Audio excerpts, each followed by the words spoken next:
Well, hello again, everybody. I know it's been a little while, but as you can see in front of you, the studio scale replica USS Constellation model built from a long box AMT 18-inch model kit is done. I finished the work this past weekend. Didn't have much work to do since the last video, but I was sidelined with a couple issues. One of them was I was dealing with a cold that became a sinus infection, and secondly, my primary computer system also decided to crap its LAN card. But both of us are recovering slowly. But anyway, wish I could say the same for the Constellation. As you can see, well, it's trashed. It's horrible. I mean, I'm just kidding. But in any event, you can see it in front of you. Since the previous time, the only minor things I did to it were I had to add a tiny little bit of battle damage to this engine right here, specifically one piece of bent plastic, do a little bit of paint touch-up. But the majority of the work involved adding pastel chalk weathering to the model. All these nice streaks here. Every one of these streaks, to the best of my ability, corresponds to a streak or a burn mark that appeared on the actual studio model. And when I was doing it, it didn't quite look like it was dark enough, but stepping away for a day or two and taking a look at it, I think I've hit just the right level I was trying to achieve. Not going too overboard or too clean. Really like how the effect turned out right here with the streak going up into the NCC number. Pastel chalk, I mean, basically I'm using artist pastel sticks, sanded down with 320 grit sandpaper, in some cases a little higher, where I collect the dust in a little paint collection tin like this and apply it with micro brushes. If you take a look at my Millennium Falcon videos, I discuss a little more the techniques I use. And the thing about it is, when you grind it with 320 grit or higher, I can rub on it, and I mean the paint job has a nice flat coat on it, which I did with microscale microflat, and as long as the pastel is ground up fine enough, it is very resistant to rubbing out. Of course, I got to make sure that my fingers are not too sweaty when I grab it, because I don't want to put a fingerprint in there. But well, since it's done, I don't really have to fondle the model all that much. But as you can see, a couple other things I did. If you notice, the the bridge dome here is darker than what the actual studio model had. I made a conscious decision about that.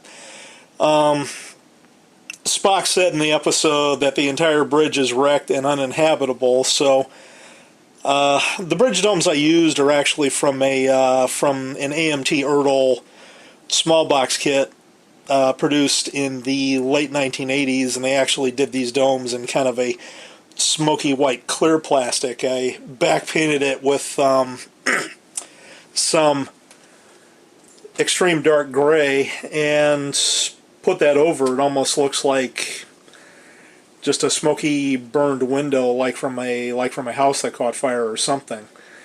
Other thing I did, don't know how visible that's going to be, but there are two little burn marks on the back of the bridge dome adjacent to the turbo lift. Those were something I saw in my research photos, and the way I interpreted that is that maybe there was a inferno raging on the bridge, and pressure from the atmosphere inside the bridge got to the point where eventually the inner and outer hull structure ruptured and exposed it to space, and well, that would make it uninhabitable.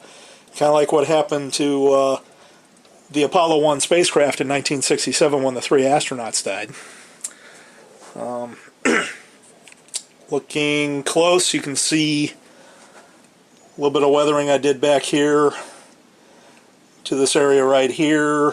It's not as badly damaged as the other two sections. I figure what probably would have happened is when the warp engine blew right here, it probably launched a piece of debris right into the saucer, and that's what caused that damage. It's almost in direct line with it, depending on how it blows. Spraying around. Front damage on the saucer looks pretty good. In person, I can see a little bit of a hint to the section transfer that I had to do, where, as you recall, I had to cut a pie slice out and another section and basically swap the two sections to move this damage area further forward. And the reason why I did that is because I knew if I had left it as is, the angles of these burn marks here were not going to be aligned right when I put the decal on. So thankfully my judgment prevailed. So when I put this piece here, the burn marks lined up perfectly to the reference photos. So, yep.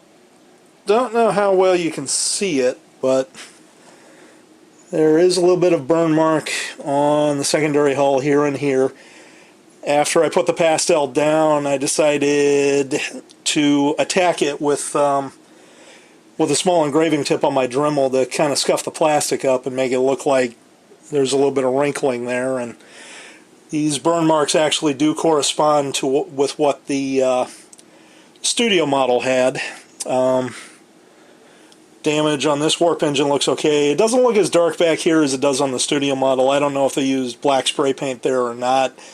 I may darken it a little more. I kind of doubt it, though. I'm kind of at that level where it looks good enough, and I think if I go any further, I'm probably going to risk messing it up. Turning around to the back. If you notice, I did put impulse thruster ports there. If you notice in the footage from the episode, this area was just totally gray. I decided, no, I should have something back there, so I put it back there. After the video, check out my PhotoBucket account. I've got some still photos of some of the close-up detail areas I did, including the decal I add to the back of the warp engine here to make it look like a Pilot 2 style. And that adds a nice little bit of detail as well. A couple of guys I know who had been following this project on a couple of websites have said that I seem to achieve the proper look without going too overboard, and I tend to agree. Looking at it after a few days, it looks pretty much right. There it is, the display stand. Doomsday Maw, made out of milliput. Got the flat plastic piece there. Did the decal over the top. Brass rod going through it. One of the things I did after I applied the decal is I noticed that the inner energy pattern looked a little washed out. It was a little whiter than I wanted, so I went in and misted on some very light coats of clear yellow, Gunsey brand clear yellow, but to me it makes an equivalent brand as well in their bottle paints. Just airbrushed it on with my Iwata Neo brush, and it put a nice level of yellow in there. And then I did the same thing with the brass support rod to make it look like the yellow carried out a little and it wasn't just black going abruptly into it. So, but I'm really happy with how this turned out. This will be the last video for this project. I may shoot one final video with some slick editing and stuff, but I gotta wait to get my system back up and running. But for now, this is what I've got. Even though I did not get it finished for 2011, since I did more work in 2011 than I did in 2012, this is still officially my last build for the 2011 building season.